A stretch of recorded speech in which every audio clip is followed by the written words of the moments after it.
Hello everyone and welcome. My name's Richard Watson and this is Anglais the Easy Way. Today I'd like to talk about the film Good Will Hunting. You probably know this film. It's a famous film that has Matt Damon in it and Ben Affleck and Robin Williams. Came out in 1997. Matt Damon and Ben Affleck actually wrote the script for this. They wrote the screenplay. And there's a very famous Louis C.K. joke about this, about how Matt Damon is so good in the film because he wrote it himself. Robin Williams won the Academy Award for the Best Supporting Actor, and the film won the Oscar for Best Original Screenplay. I'll imagine there are a couple of you out there who don't know this film. If that's the case, you should certainly go and see it, get hold of it somehow.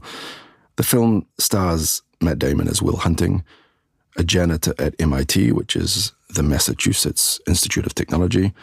And he's a genius, but he has emotional problems. And in fact, he's not just a genius, but he's a self-taught genius. And he spends his time as a janitor solving complex mathematical problems left at the school that no one else can solve. Remember, he wrote this himself, so he made his own part. He gets discovered, basically, by one of the teachers there.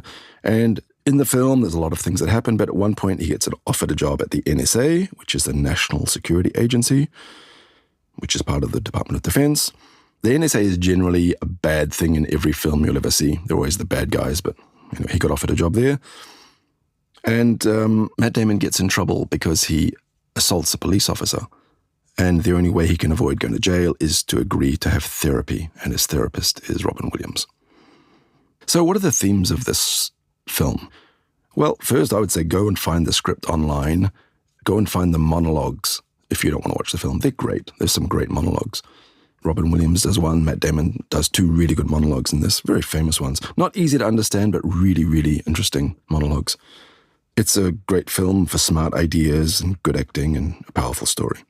And it's got interesting themes like intelligence versus emotions, or the value of friendship, because his friend is lower class. Remember, Matt Damon is a working class guy. So Will's on a kind of a journey to discover himself because he's a genius, held back by his working class background. We talk about poverty and how a difficult past can undermine the present. And we have a theme of mentorship and how important it is to have a good mentor. We could talk about how poor kids don't really know how to take advantage of the opportunities that come up in their lives. Or we could talk about how a good woman, especially if she's smart and rich and beautiful too, can save a lost man. This works a lot in films, not so easy in real life, ladies. If you read the critics, you might hear things like, its impact continues to resonate, making it a beloved classic in American cinema. Or maybe, the film is often cited for its exploration of mental health and the importance of mentorship. Now that's certainly true, but there are other ways we could say why this film is so popular and why it resonates with us so much. There's a good chance that if you watch it and think about it, you might say to yourself, it's about how a tough working class guy is better than the rich kids at MIT. And basically, if you can beat them in a fight, then there's no argument that can beat you. That's why big, strong, stupid brutes like this film. Well, the bits they can understand, anyway. You may think he makes a fool of the bad guy, who's actually not that bad, and explains to the NSA that they are bad and have bad ethics and only cause problems. So a working class guy is the best and he speaks truth to power, people like that. And that's why idealists like the film. Or you might look at how he turns down a high-paying job and he still ends up with the smart, beautiful, rich woman. Having a lot of money is not that important. And that's why poor people like the film. Oh, and that rich woman was educated in England and has an English accent. That's why all English women like the film. Because I'm pretty sure most of them could imagine themselves in her place with Matt Damon, madly in love with him. And Robin Williams helps him to get rid of all his anger which was holding him back. And now he's ready to take advantage of his life.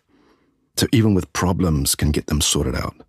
So that's why psychologists like this film. And maybe parents who have difficult kids.